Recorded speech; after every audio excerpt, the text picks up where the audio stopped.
Aloha everyone, this is Chesapeake Movie Thoughts, and today we're talking about the movie Captain Marvel, which I just got out to see yesterday. Movie's pretty cool, very cool movie. I did enjoy it, and I'm glad I did because at the very beginning of the movie, I was starting to have my doubts about it. The movie opens up in space. We see the Kree homeworld, and there's a mission on an alien planet. And at this point in the movie, it's doing some of the kind of things that superhero movies used to do back in the days when there was this feeling that superhero movies weren't taken seriously, that they were thought of as just silly kid stuff. And there was all of these things that they did. They was the really dark color palettes, and the very dreary look and the very dreary tone, and all of this stuff that's supposed to make it seem really dark and serious. That's supposed to scream to the audience, "Take us seriously. This isn't silly kid stuff. You gotta take us seriously." But the movie at the beginning kind of had that feel, which is not a Marvel, not an MCU feel at all. And I love the MCU, and I love the style of the MCU. So as I was seeing this, I was like, oh, I don't know about this. Though later on in the movie, there was some twists. There's kind of a reveal later on as to what the story, once the story comes together, is really all about, and in which that puts the beginning of the movie in perspective. And at that point, I'm like, okay, I can see why I had to go through that dreary part at the beginning. I can kind of see why. I was really glad that the whole movie wasn't like that, because once it gets to Earth, then the movie really brightens up and becomes much more of a Marvel movie. But for at the beginning, there was like stuff going on that I like. If it had been done in the Marvel style, I would have been like, that's really cool. But the way they did it, I just wasn't enjoying it. There's like a battle on an alien landscape, and they're firing their ray guns, their energy weapons at each other in this strange environment, and that should have been like super awesome. Should have been really cool. Problem was that they were doing it in like this dust storm, and there was this like these clouds of dust all around. You just couldn't see the action. You couldn't see what's going on. And also, this is the part where we're getting a lot of information about our main character, who's at this point in the movie called Veers. We all know she's Carol Danvers. That's going to be revealed later on in the movie, but no, that's not a spoiler. I mean, that's the character. We knew this was going to be based on the comic book character of Carol Danvers. But they're telling us she's been there for 6 years, and they're telling us about what her life has been like among the Kree for those past 6 years, and they're explaining her character for that time and her backstory, at least up to that point. And we find out that she has total amnesia for everything that's beyond 6 years ago. So she's got amnesia. She has these amazing powers that nobody else has.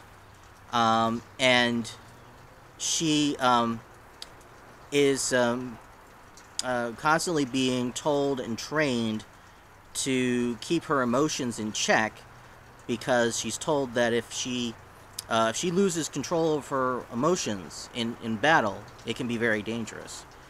And so I'm thinking, that's Wolverine. They just described Wolverine. Amnesia, berserker, rage is possible, and the amazing powers, all of that. They're describing Wolverine.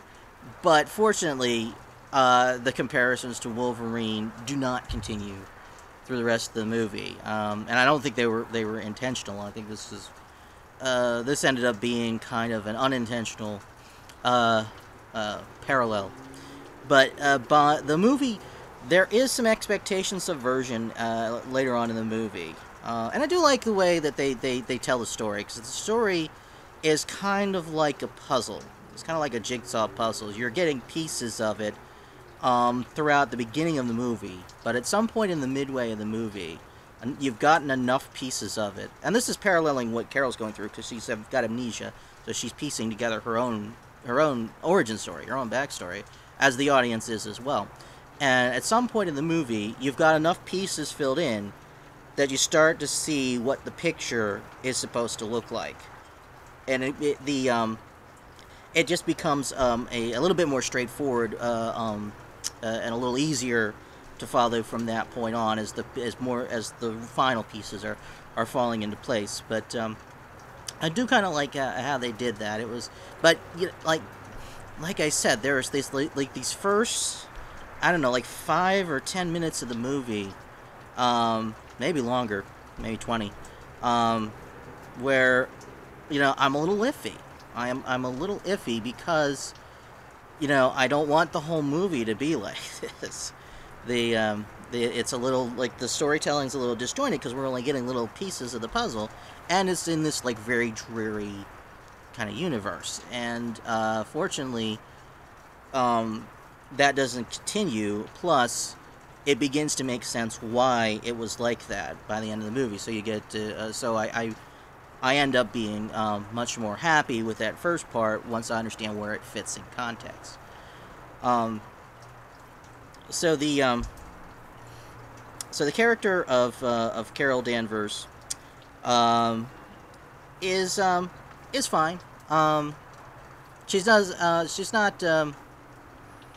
not blowing me away. I mean, like I don't know, the hint you get of her in Avengers: Infinity War kind of makes her seem like that she's going to be this huge thing, and she's very powerful by the end of the movie. But yeah, she's okay. I heard rumors that she might be sort of the team leader for the Avengers coming up in Phase 4. I don't think she's a good choice for leader. She's good muscle for the team, and she definitely should be there on the team. I don't see her as a team leader. She's more close to a Thor or Hulk, just the powerhouse kind of character. Not so much like the moral center of the team, like a Captain America, like a straight-laced good guy. But she is kind of this. I mean, she's not like make Black Panther, I guess. If you can't have Steve Rogers, maybe make Black Panther like the leader of the team going forward, because he had that real moral center. And it's not like she was immoral or anything, but it's just that where he had this really focus on, I really need to make sure I do the right thing. She was just more of the no-nonsense type. She was, now, the weird thing about that is that she really worked best when she was in her no-nonsense mode.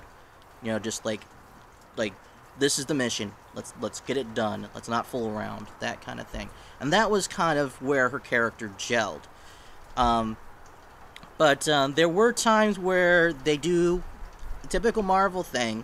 They give her quips. So she's got these funny lines, like little quips that she's supposed to deliver. Her delivery's not very good. There's points in the movie like, okay, that was supposed to be a funny line.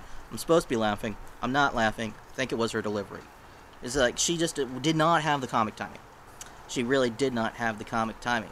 That being said, though, Nick Fury is in the movie. It takes place in the 90s, so this is a much younger Nick Fury. We find out in those days he was a very different person than he is when we meet him for the first time in the MCU in Iron Man. So he was very different. He was a very funny character back then. He was very funny. He had a lot of funny lines, and a lot of the movie is him and Captain Marvel together. And him and Captain Marvel together make a very funny team. But they're like a Riggs and Murtaugh kind of thing, with her being the Murtaugh and him being the Riggs. He's the funny one. She's doing a very good job of being the straight man to him and setting him up for his funny lines, for his humor. So I think she's can do comedy if she's in the role of the straight man. But her own quips, they just fell flat. But as like the no nonsense type of hero character, yeah, she's good. She's fine. Yeah, we'll see more of her, I'm sure, in Endgame. Um, we do get a little piece of what probably is a scene from Endgame as one of the end credit scenes. There's two end credit scenes. I have to say this. I don't know if it's just because it was predictable or if I've seen too many of these movies or something, but okay, I'm watching the end credits. I've been past the first, the mid credits scene, and I'm going towards the end credits because it's a Marvel movie. You gotta stay. You know, there's gonna be a credit scene after the credits. Usually, they've kind of fallen into a pattern now where usually there is a mid credit scene that teases another movie coming up in the MCU, and then there is a scene after the credits that's mainly there as a joke. And so I'm watching the movie, watching the end credits, and I'm like, you know what? The end credits, the scene after the end credits, the funny scene after the end credits, should go like this. That scene starts up, and it's exactly what I was thinking to myself that scene should do. What should be in that scene. It's basically I wrote that scene while I was sitting in the theater, and then somebody really quick made it and put it on the screen. It was like, I don't know how that happened, but I completely predicted the end credit scene before I saw it. I didn't hear what it was gonna be. I just, after watching the movie and seeing the movie, I totally predicted this should be maybe it was really predictable. Maybe other people made that same prediction, but I just was like, no. Did I just call that? I just called that scene. Jeez. Anyway, it was a fun movie. There was I actually did get quite into the story in this one in particular, because of the way that they told it. The little sort of puzzle being put together. But also there was something kind of engrossing in the story. There's something there's some subversion of expectations in the movie, in that you find out that the way that certain characters were being presented was maybe not as accurate as you thought they were, and there's a lot of aliens involved, and it's a lot of this, like, well, these aliens aren't exactly what they seem kind of stuff, which maybe what these aliens seem to be on the surface maybe isn't the whole story kind of thing, which felt a lot like Star Trek, particularly next generation era Star Trek. Which I love. I was a big Star Trek fan, particularly in that next generation days.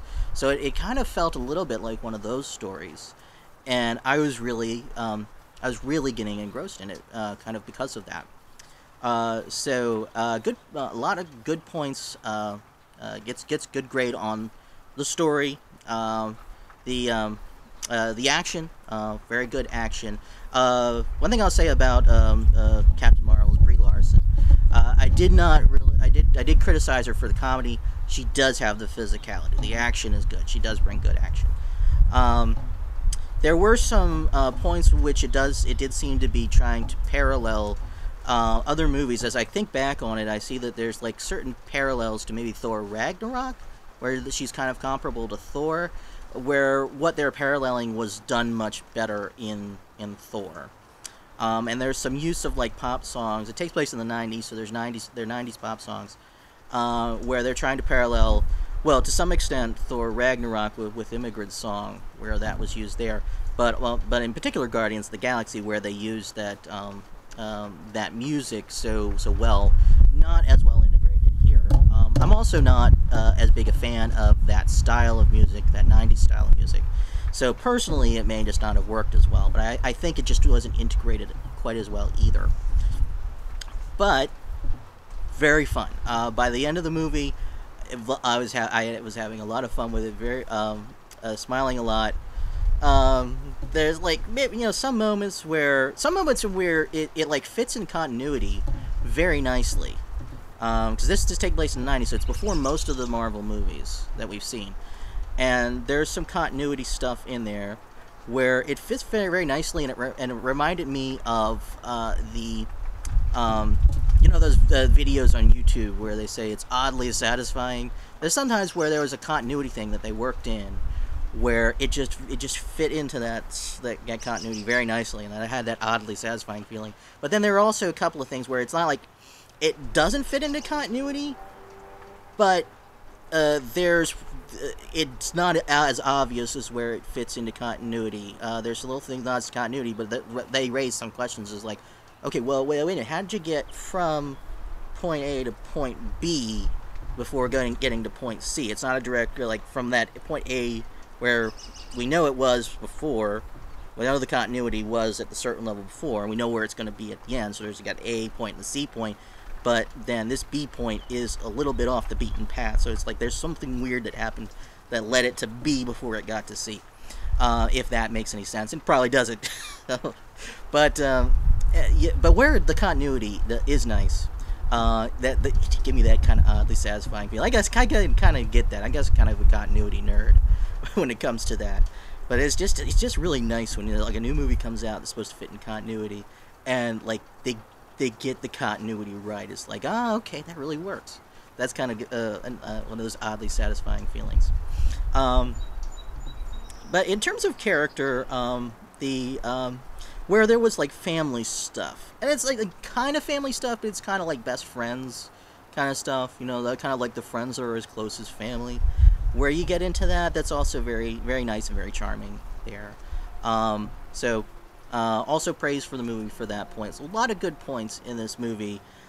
Is she gonna be now the star of Endgame? Is this is she the Thanos destroying character that we've all been waiting for? Probably not. And she's cool. She is cool. But yeah, she's not she's not going to be up there with my favorite characters. I mean, I love Captain America. I love Hawkeye. Thor's really grown on me since they gave him a little more humor. And of course the Guardians of the Galaxy, Star-Lord, Rocket, Gamora, in particular, and Groot, of course Groot. Yeah, so she's not gonna be up there, but I am gonna enjoy her when I see her, in particular when she's in action. Hopefully in a sequel to Captain Marvel, which of course they'll do. I'd like to see them maybe focus on her in trying to integrate into maybe a new Avengers team. I think she may have some kind of trust issues going forward as a member of a team. And if she doesn't, then that's really an avenue that should be explored. They should do that with the character. So that's something I think I would like to see, like her relearning how to be part of a team in a future movie. So we'll see where they go. Alright, so those are my thoughts on Captain Marvel. Like, comment, subscribe, and that's a wrap.